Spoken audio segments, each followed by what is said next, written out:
இப்போ நீங்களும் காலத்துக்கு கட்டுப்பட்டவங்க. இப்போ இன்னைக்கு ஞாயிற்றுக்கிழமை, இப்போ மணி 12 1 ஆக போகுது. வள்ளலார் மடத்தில் நாம் இருக்கிறோம். இதே 1 மணிக்கு நம்ம வேற எங்கேயாவது இருக்க முடியுமா? எங்கேயும் இருக்க முடியாது. நாங்களும் காலத்துக்கும் இடத்துக்கும் கட்டுப்பட்டவர்கள். சிவம் அப்படி இல்லை. சிவபெருமானுக்கும் பார்வதிக்கும் நிச்சயமாச்சு. இமயமலை ராஜா எல்லா ஏற்பாடையும் பண்ணிட்டார்.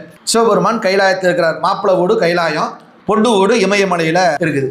இப்போ என்ன பண்ணுறாரு? கல்யாண நாள் வந்துருச்சு. சரி, இப்போ மாப்பிள்ளை புறப்பட்டுருப்பார், இன்னொரு வீட்டிலேருந்து வந்துடுவார் அப்படின்னு எல்லா ஏற்பாடும் பண்ணுறாங்க. சின்ன சின்ன சடங்குகள், முன்னாடி நடக்க வேண்டிய சடங்குகள் எல்லாம் நடக்குது. முகூர்த்தம் 9 மணிக்கு ஃபிக்ஸ் பண்ணியிருக்கிறாங்க. 7 மணி ஆச்சு. இப்போ மாப்பிள்ளை கிளம்பிட்டாரா? ஃபோன் அடிக்கிறார். நந்தி சொல்கிறார், இல்லைங்க சாமி தியானத்தில் இருக்கிறார். 7 ஆகி போச்சுப்பா, முகூர்த்த நேரம் நெருங்குது, கொஞ்சம் சீக்கிரம் கிளம்பி வர சொல்லுங்க. சரி, 8 மணிக்கு ஃபோன் அடித்தார். இப்போ கிளம்பிட்டாரா? இப்போ தாங்க மேக்கப்பில் இருக்கிறார் சிவபெருமான். 8 ஆகி போச்சு, அங்கேருந்து இங்கே வரணும், ட்ராவல் டைமு பிஸியாக வேறு இருக்குது, ரோடெல்லாம் ஒரே பிளாக் ஆகி கிடக்குது, கொஞ்சம் சீக்கிரம் வந்துட்டாருன்னா பரவாயில்ல அப்படிங்கிறார். இல்லை வந்துடுவாருங்க அப்படிங்கிறார். 8:45 ஆகி மாப்பிள்ளை மண்டபத்துக்கு வரல. பொண்ணு வீட்டில் எவ்வளோ டென்ஷன் இருக்கும், எல்லாம் டென்ஷன் ஆகிட்டாங்க. என்ன மாப்பிள்ளை வரல, ஏதாவது பிரச்சனையா, ஏதாவது பிடிக்கலையா, என்னாச்சு ஏதாச்சு? சரி, 8:45 தான் வரல. முகூர்த்தம் எத்தனை மணிக்கு? 9 மணிக்கு. 8:50 ஆச்சு, வரல. 54 வரல. 57 வரல. 8:59 ஆச்சுங்க, சிவபுரம் வரவே இல்லைங்க. பார்வதிக்கு என்ன ஆயிருக்கும்? பக்குன்னு ஆகி போயிருக்கும். என்னடா மனுஷன் ஏமாத்திட்டானான்னு. 9 ஆச்சுங்க, வரலைங்க. 9 மணி டொயின் 9 மணி அடிக்குது, சிவபெருமான் வரல.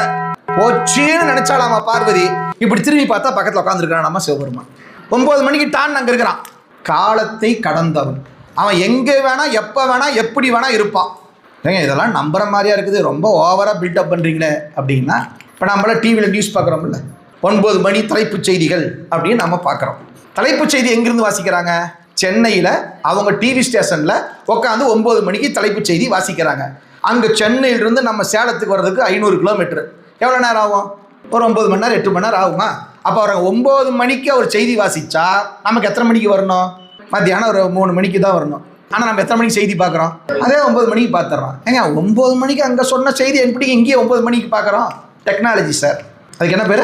டெக்னாலஜி. அங்கே லைவ் பண்ணுறாங்க, ரிலே பண்ணுறாங்க, அது இங்கே நாம் அப்படியே கேட்குறோம். சாதாரண ஒரு டெக்னாலஜியை வேறு ஒரு பகுதியில் 9 மணிக்கு நடக்கிற நிகழ்ச்சியை இந்த இடத்துல நமக்கு லைவாக 9 மணிக்கு காட்டும்போது ஏங்க சிவபெருமான் காட்ட மாட்டார்? நம்ம சாதாரண ஆளா? எல்லாவற்றையும் கடந்தவர், காலத்தை கடந்தவர்.